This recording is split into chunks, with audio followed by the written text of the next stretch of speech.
Okay, so we are back for Okay.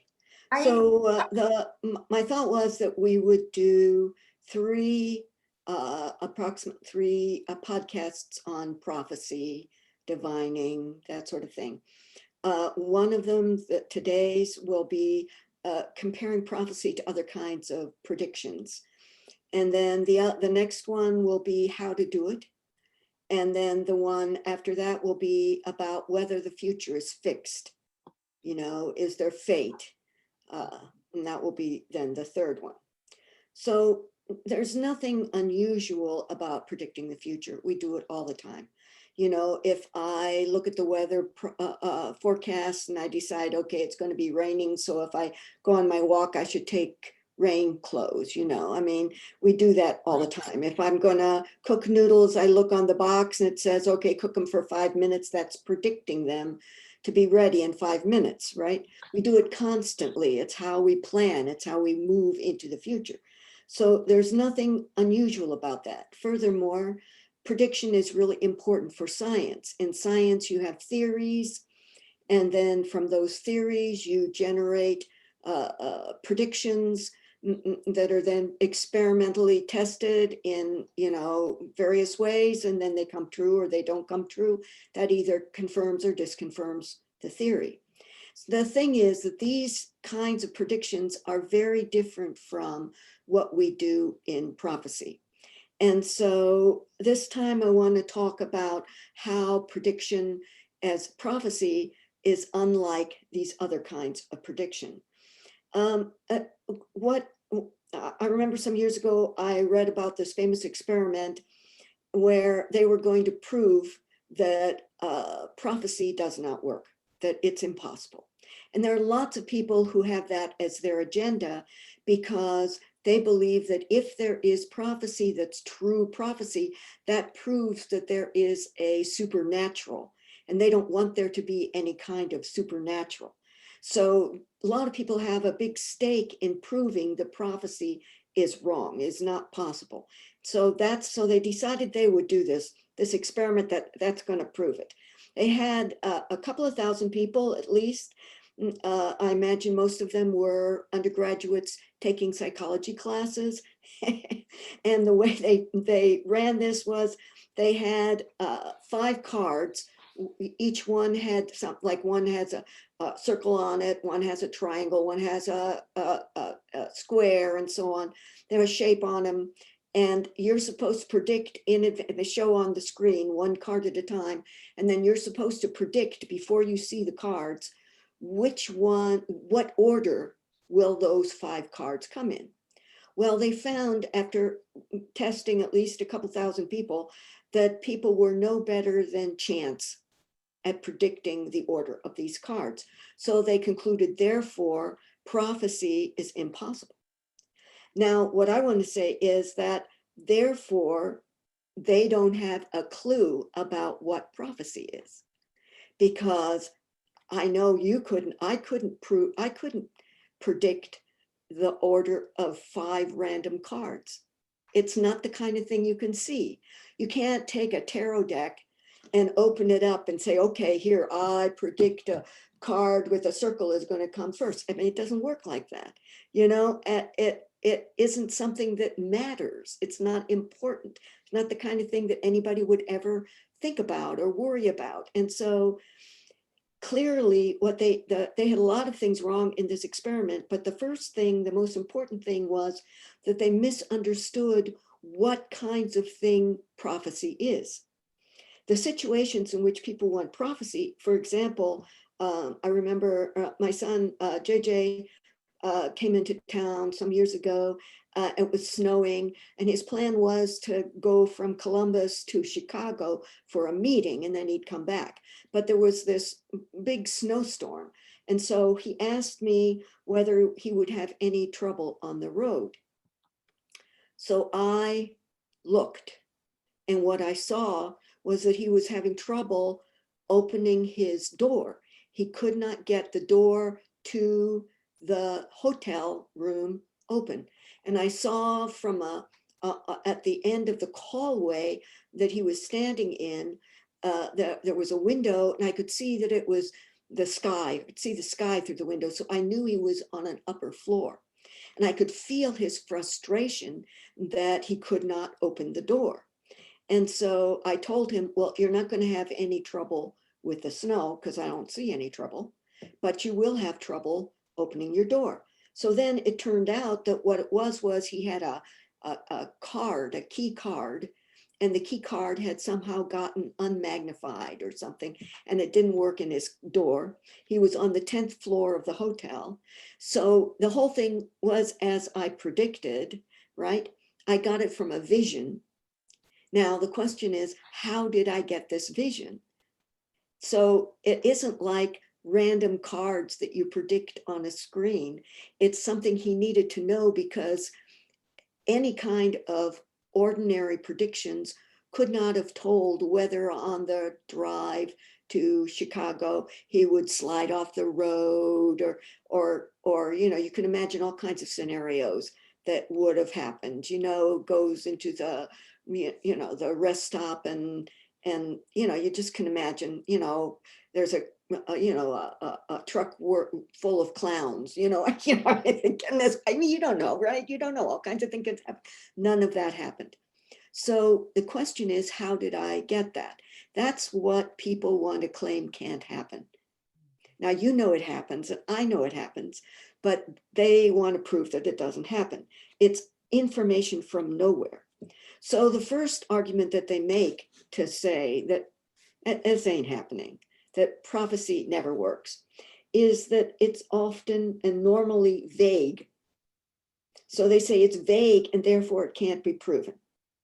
And so, of course, the biggest problem with this is that the point about prophecy is not that it's true.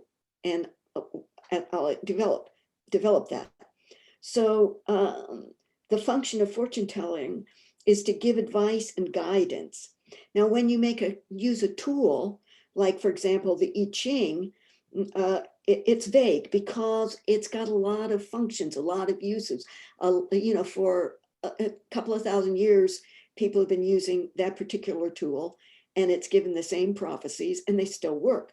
So some years back, when I was working on a book about prophecy, I decided, well, I'll just I'll do a random I Ching prophecy and see what happens. And so I was thinking, well, I was sort of ambivalent about taking a walk. Should I take a walk now? And we'll talk in the next one about how to do it. But, I just opened the Ching and it said, joint approach, good fortune, everything furthers. So I said, well, I don't know, that sounds positive. So I took a walk. On the walk, I met this lady that I knew only casually. We'd never really actually talked. We were members of the same meditation group. And she was walking on the same street that I was walking. And so we met each other and we chatted, and it turned out that we had a lot in common. And it ended up that we arranged to have weekly walks. And it was the beginning of a good friendship for a couple of years. So it exactly came true. It was joint approach, good fortune, everything furthers. So this particular vague prophecy is vague because it has to fit a lot of different situations, but that doesn't mean it's not useful. It's completely useful, but it does mean that, although in this case, it seems pretty clear that it came true, one could have doubts. And well, a lot of kinds of things would have worked. A lot of situations would have counted. And so maybe we have to discount that. So another kind of vagueness has to do with values. So like, for example, one time somebody who had a cat, but they wanted to get another cat because it was an indoor cat and they wanted it to have a companion. So they asked me if I could tell them what was the best cat, how to get the right cat. Now that's hard. Oh. But so what I did is I just looked to see what second cat they got. And I saw that they got a kitten that was like it was black with a little white on it. and that it was easy. It was easy to get. So they took that, they went to the local cat welfare. They saw a kitten that looked like I described, and they got that, and that worked, got along with their other cat. So the prophecy came true, but from the perspective of somebody who's trying to prove whether prophecy works, it's vague. I mean, there are a lot of cats that are kind of black and a little white. I mean, that's a whole bunch of cats. And even if they had gotten an orange cat that wasn't this cat, it might have been a good cat. So it doesn't, what the terms, the values, getting the right cat, the best cat, doesn't really choose between cats. I could, I mean, what makes one cat righter than another cat? So, Just so different it's, experiences. excuse me? It's just different. When I do divination for people, it's not what's right or best, it's your different paths and experiences. So you could have got the orange cat and it would maybe be more work, but it would open up your heart more. But good, yeah, good is relative when there's lots of different, what's good for you isn't good for me. Exactly. And as you point out, the other aspect to that is these alternative futures. You go this way, this happens this way, this happens this way, this happens. You can't prove that. Nobody can ever prove that because only one future is picked. There's only one path that they pick. So you don't know, well, were those other paths exactly that? So it's always vague from the perspective of trying to judge the truth, but yet it's very useful. People aren't thinking about, I have to have the exactly right thing. They're thinking about, I want good advice. I want advice that works. And if it works to help them with their selection, that's good enough. That works, Another problem with divining is that there's no time stamp. Oh, and people want that, boy. When am I going to get my job? When am I going to meet my true love? When am I going to get my cat? You can't tell them that. You can't tell them that because you don't know. I say, that's up to you, honey. What are you, because we're co-creating, right? With something else, unless you're atheist or agnostic, people who want to disprove all this. But the truth is we're co-creating something bigger than ourselves. And so it depends on how we match that and our effort versus their effort, right? Yeah. And so it shows again that if you're looking at prophecy as though it were like other kinds of predictions, you're looking at it wrong, because if you expect a time stamp, you ain't going to get it. Not gonna get it. Because you can't see that. You can't feel that. That's not there. Occasionally you'll get clues. Oh, well, it sort of looks cold or something.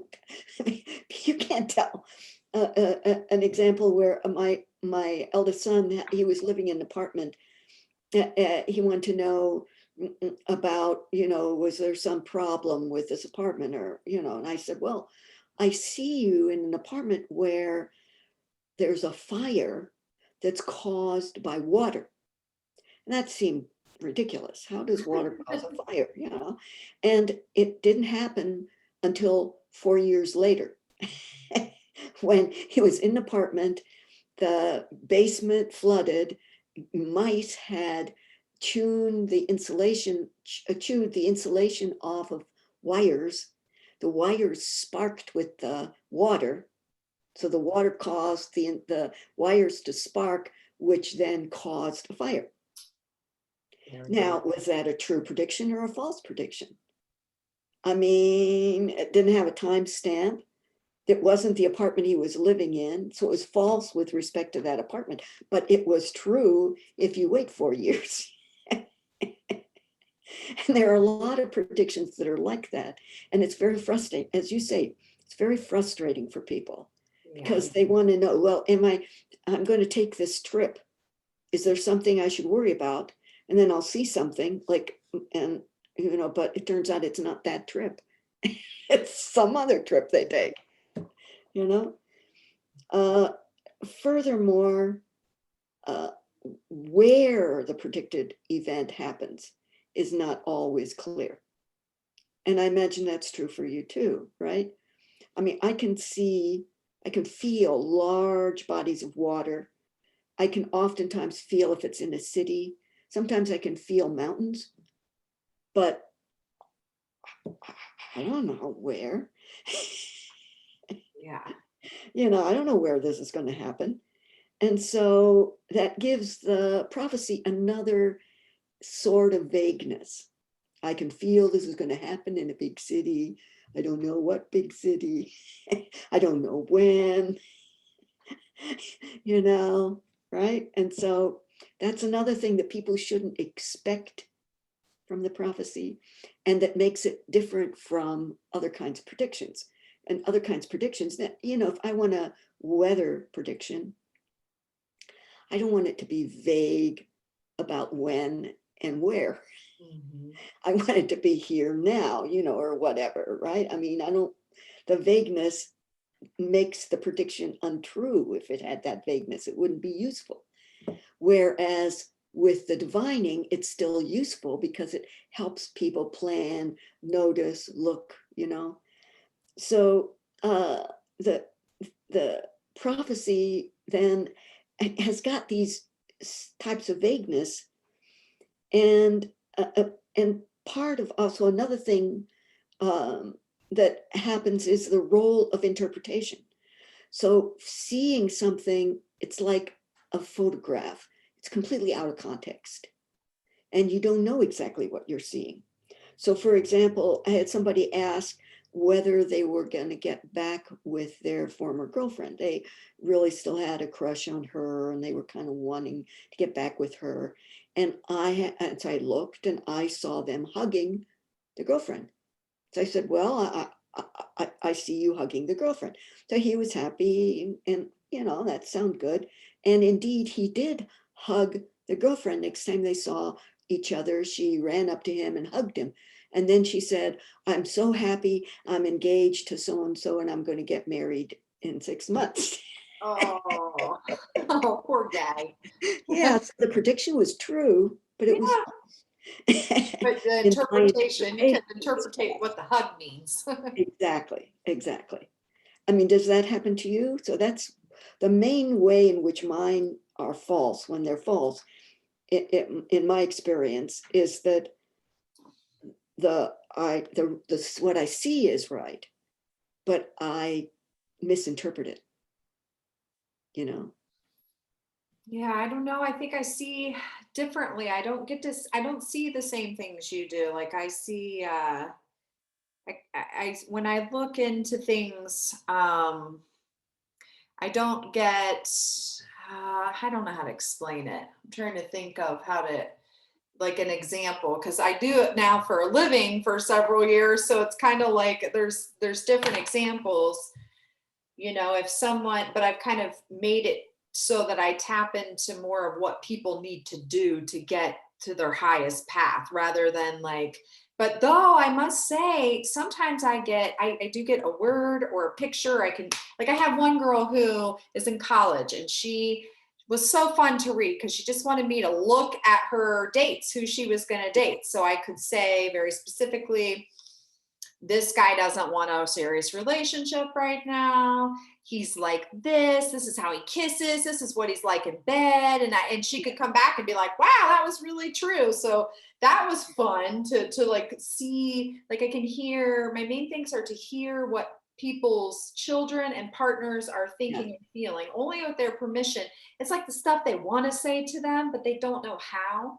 So yeah, I do that. But then I did have a woman get a hold of me the other day, because I don't remember what I say because I just do the truths right. there. And Well, once I get going, I tell them I don't, people book a half hour, an hour. So I'm talking a lot. I'm seeing a lot of stuff. Some stuff I can't put all together. They have to do that yeah, themselves. that's right. That's Yeah. right. So That's right. sometimes it's like today I had a woman and it was like fortune, money, but she has plenty of money. So it wasn't about that. But we realized after the half hour that it was more about she has all that she needs. She doesn't need to get that from someone else. So it's not that she was going to be getting a great fortune Yeah, coming to her. The interpretation was she already has everything she needs. And so, but it took like a half hour to figure that out yeah, yeah. Oh, yeah. together. Oh, yeah. Oh, yeah. And of course, that's a big part of it, right? Is the advice you're giving advice, you Yeah. know. And so, I mean, of course, I mean, as we'll talk, I mean, I do it differently, but a successful prophecy doesn't come. There, lots of successful prophecies do not come true. The point is to help people see so that they can choose whether they want it to come true or not, you know. I like that. So, for Yeah. example, I had one time somebody asked me, I saw they were going to go to a party in a big city, and they were going to take somebody home from the party. They were going to be wearing a big black coat. They were going to be taking somebody home from the party, and then they'll park. And I saw very vividly the scene where there was a overpass, and there was a big parking lot for a grocery store. And they were going to park right in front of that, and then they were going to take this person to their door and hang out with them, and then we're going to come back to their car, and there two men were going to beat them up and rob them. Oh. And that's what I saw. So this person then went was in, I think, Boston. They went to a party. They were wearing the big long coat, and somebody came up to them and asked them, his cousin happened to be at the party, and she lived there, and she asked him, could he drive her home, because the person that she had come to the party with, her date, had gotten drunk and was abusive, and she didn't want to stay. And so normally he would have driven her home, and they would have chatted in her house, but then he remembered the prophecy. He was wearing the coat, and there was a store close to her house, just like I was describing. Mm-hmm. So he told one of his friends to drive her home, who just drove her home, dropped her off, and didn't park. So your prophecy prevented that. Exactly. The prophecy, different timelines. Exactly. The prophecy prevented that from happening. So the prophecy was not true, but yet it was true. It was a potential outcome, because there are, like you said, these different paths. And now that you're talking about that, I'm remembering one lady who I needed some extra money for Christmas, so I joined a psychic hotline, and this lady had lost her little dog. This was years ago, before I got my little dog. She lost her little dog, and she said, I need you to see where my dog is. And I thought, oh man, I don't think I can do this, but I gotta try.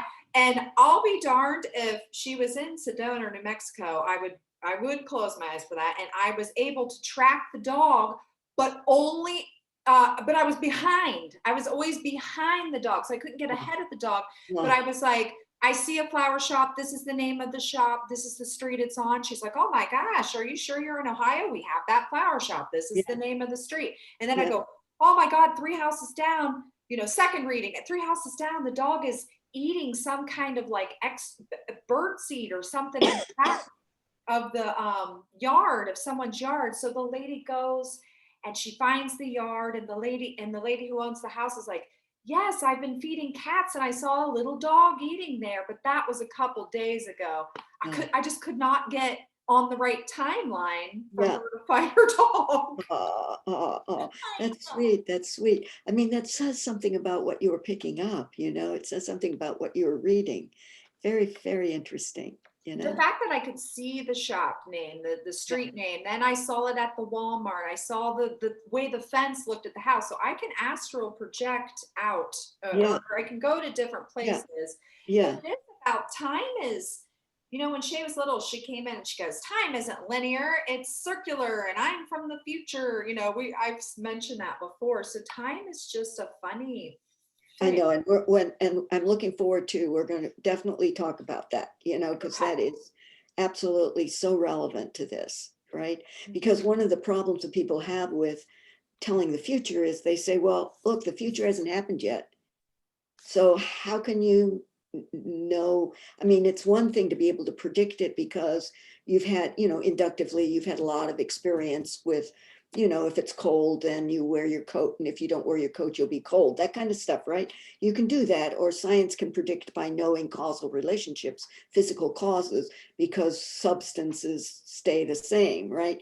But past, present, future is a whole different thing, you know, and that's what really puzzles people about it, is that when you're seeing something, then you're seeing something. How did that information get to you?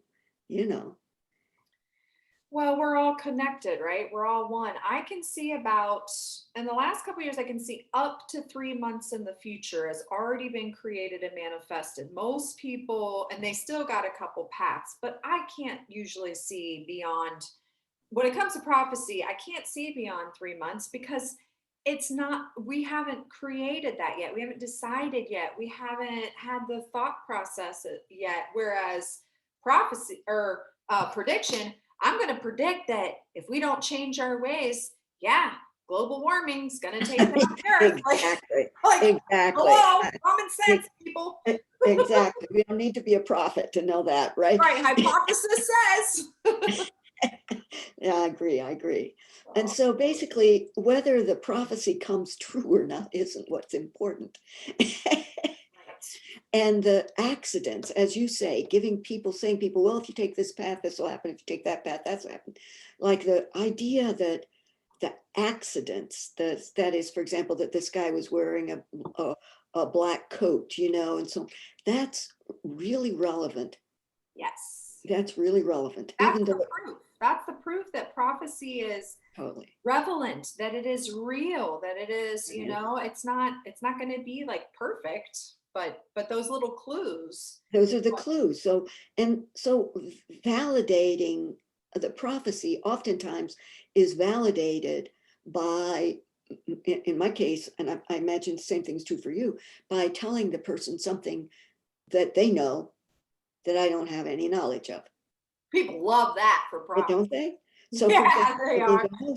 the most striking case of that in my life was because I never even imagined this was possible, was it was at my son's wedding, and there was this guy who had been a high school friend of my son's. I hadn't seen him in maybe 20 years or whatever it was.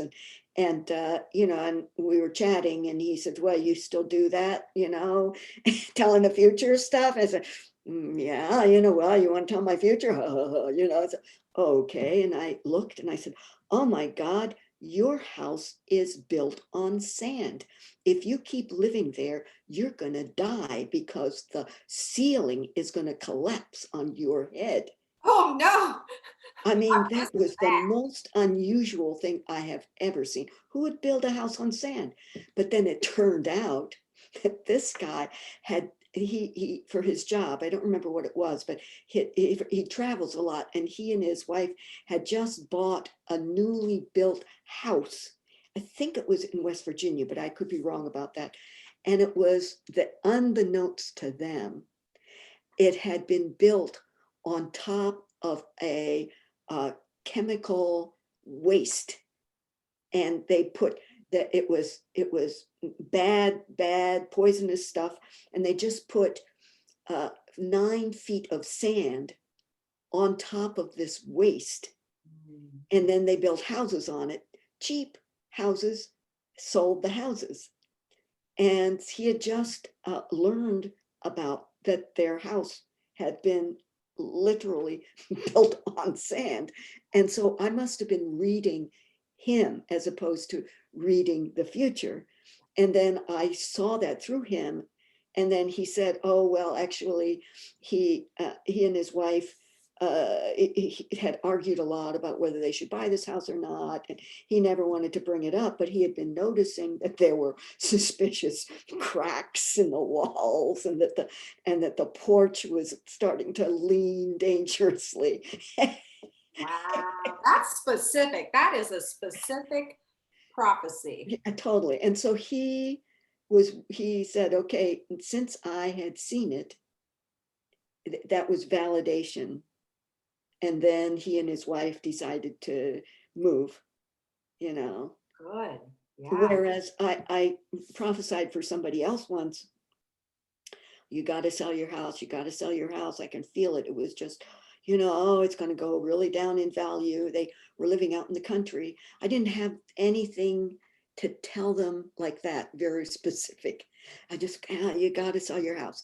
As no, why should we sell a house? We like our house. It's out in the country, you know, near a freeway, you know, we really like our house. But then it turned out that the property values around them it started to decrease. And then somebody moved in next door, it's out in the country, moved in next door with one of these big barns, 1,000 chicken factory farm. Oh, That plummeted their house value to very little, and they had to sell it for because they couldn't stand to live there. They had to sell it for a lot less than they still owed. that's sad. But they couldn't, I mean, the rational thing was not to believe my prophecy, Sure. because like they had no Hard reason. to sell and move just based on prophecy, but Exactly. They had no reason to believe what I said. So it's like there's, and that's happened to me a lot of times, that people will believe the prophecy when I can tell them something that I have no business knowing. that you taught me that they're already connected to it. It creates trust not only Exactly. in my case as a psychic reader, but also people want, I believe you told me one time, people just want to, not the atheists or the agnostics, but some people do want to be connected to something bigger than themselves. They want that proof. So if I get going in an intuitive reading and I'm channeling and then I stop and I go, you have a sister, your sister just passed. Like if I can, if That's it. I don't necessarily feel or see them. It's like they are somehow come into my field. And yes, that happened. Well, boom, then we have that connection. That's right. That's right. And then they have some reason to trust you and connect with you over this, you know, because and that's the miracle, you know. It is. It really is. Yeah. It never ceases to amaze me. I was going to say that one woman, she's my pet psychic, so I read her, and then she can talk to my pets because I can talk to them, but it's like I can't read myself. It's hard to read my pets, and but I saw her going to Mississippi. But timeline, going back to what we were talking about, it was like a couple years after. She goes, oh my gosh, I met my true love in Mississippi. And I don't remember saying it because I don't tend to remember, but she said, my true love's there. You were right. I'm like, whoa, every time it still amazes me. I'm like, there is, because even I doubt. I talk to spirit every day and I'm still like, really, are you really out there? Because well, that's one of the things we've got to talk about next time, is that because it isn't just that they want sort of something to help them believe you, but it's very difficult to believe yourself. And so that's part of the way in which people use tools. Because if you use a tool, I didn't say it, the tool said it. I'm not responsible, especially if you're telling somebody bad news. You don't want to say, okay, hey, honey, it ain't gonna work out, but I didn't say it. I mean, it's a tool. And it also says something about and we'll talk about these in the next couple podcasts, but just to say another thing about that, it's like, it also shows that the ability, and this sort of segues into the next talk where we're going to talk about how to do it, is that the ability to see the future isn't just to see the future, it's to see more about people than just the surfaces you can see. Like, for example, one time somebody wanted me to, she was going to have this guy, she was considering having this guy be a roomer in her house, but she wanted me to check him out and to see if he was going to be somebody she could trust. So he's standing across the room and doing my looking thing, what I do, and he notices that I'm looking at him in a specifically strange way. You're like, And I go, oh, I don't know. And so or if you look at it with your eyes closed. actually, for me, I close my eyes and then I open them and I close my eyes, right? Because I'm looking for shadows and various things, you know. And so he comes across the room and says, "Oh, what were you doing? Why were you looking at me?" And I just I didn't try to lie, you know what I mean? I just said, well, you know, I was checking you out for so and so, and well, what did you see? I said, well, I saw it looked like you only as a child bathing and playing. And he said, how did you know? Who told you? That I bathed and played. Yeah, and so I was very confused. What do you mean? I just assumed I was seeing him as a child. It turned out he had an illegitimate son that he hadn't told anybody about.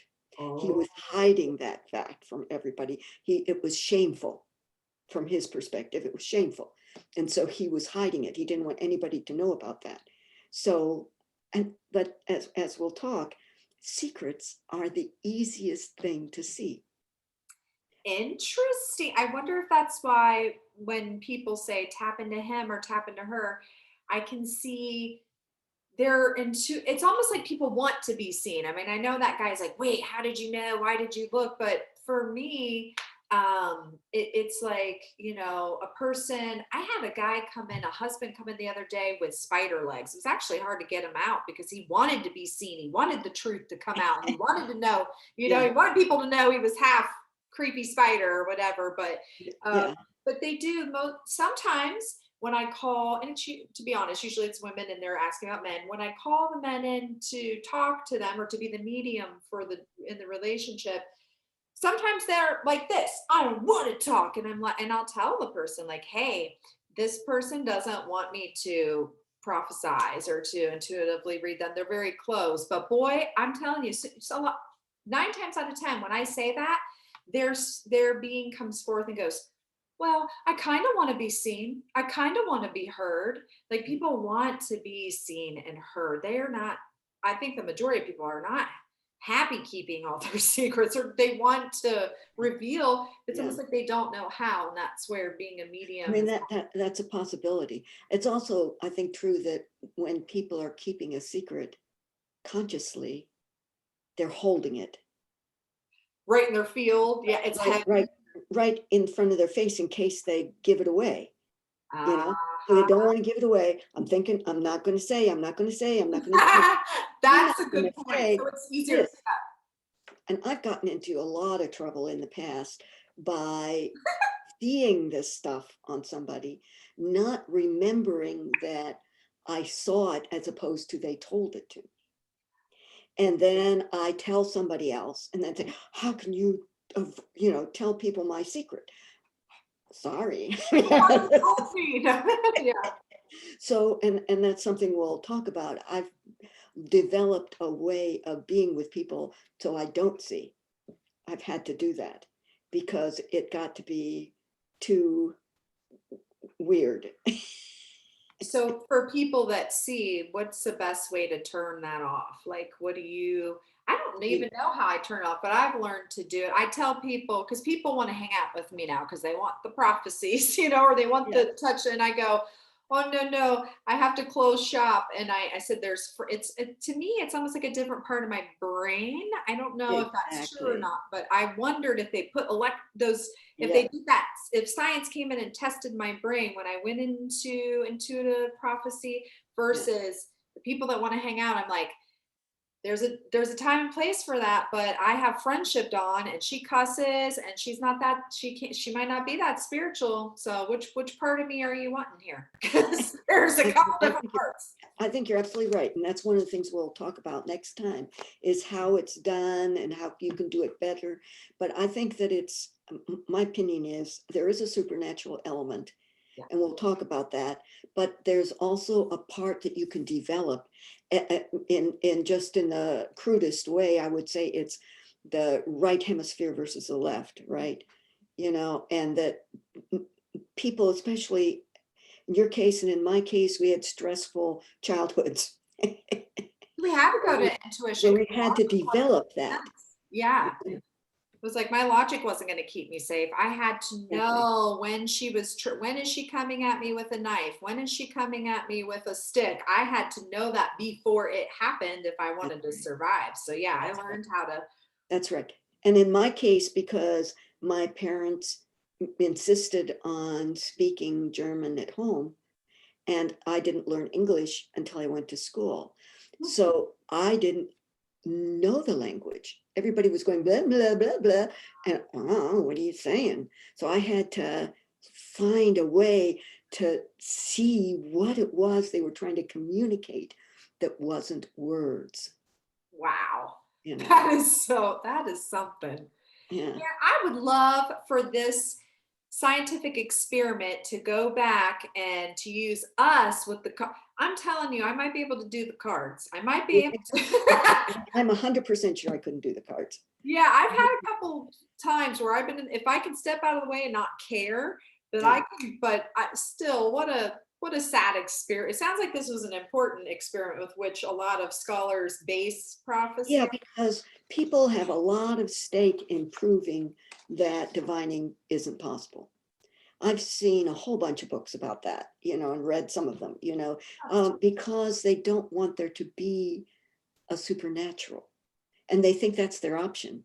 And I don't think I think as we've talked in all these previous, there's a greater reality that we're part of, Yeah. and we need to tap into. And seeing the future is just one aspect of this greater reality. As you say, there's some things that have already happened. And as we'll talk, I mean, some people say, and I've had this experience, and I suspect you have too, I can remember the future sometimes. I remember it. It Yeah. hasn't happened yet, but I remember it. And then it happens. You know what I mean? It's like, I'm waiting. I'm waiting. I've got a year. Wait, Shay's 15. My first memory, and they are the clearest visions I've ever had in my life, is when she's 16. So I mean, that's like, if it comes true next year, then I don't even know what I'm gonna do. But I'm preparing for it as if it is true, because I'm like, well, well, and that's the whole thing, that's why I think, again, it's not everybody has the ability, but I think that there's an aspect to people that they can develop, that they can become more intuitive and more sensitive to that, and that they can then intuit their own futures and have dreams. That's the easiest way, easy. the dreams. And I think from this, and like I say, we'll talk about it in the next two things, but the thing we get, I think people should get from this one in terms of that is, if you have a dream about the future, pay attention to the accidents or vision, pay attention to what they're wearing, or like, for example, yeah, this is even a Native American thing, pay attention to the tiny details that seem irrelevant, but yet that's what's going to tell you if you want this to come true or not come true. If you're wearing that green shirt and you don't want it to come true, don't wear the green shirt. I love I love that. And I love the thought of, yes, I have this analogy. I don't know if I've told it to you before, but people go, well, can I be super psychic too? And I said, almost anyone, I take it to basketball, anyone that has healthy arms and legs can bounce a basketball. You can practice all day. Now, you might not be the Michael Jordan of basketball. You might practice less and be, so some people like us, we have that gift, but everyone, I mean, I think of the animal kingdom. They all are highly intuitive. They've just detached from it. It makes me so sad that there's people that just want to disprove this so badly, when if they would maybe go back throughout thousands of years and Well, there you go. There you go. And indeed, like in today's discussion, I mean, again, like, I had a lot of examples I decided not to use, which are from prophecies from the past, ancient people prophecies. The Greeks and Romans had oracles, and up until the Christianity, that was common. That was common. it was common. The buffalo calf woman that you've talked about, That's those right. prophecies that came Exactly. true. It's like, Exactly. it's sad that it's not a part of our era, but it will be. It will be. We'll help it come back. Yeah, we're helping it come back. Yeah, we're part of that crew. The Yeah. comeback crew. Yeah. And so next time we're going to talk about how to do it.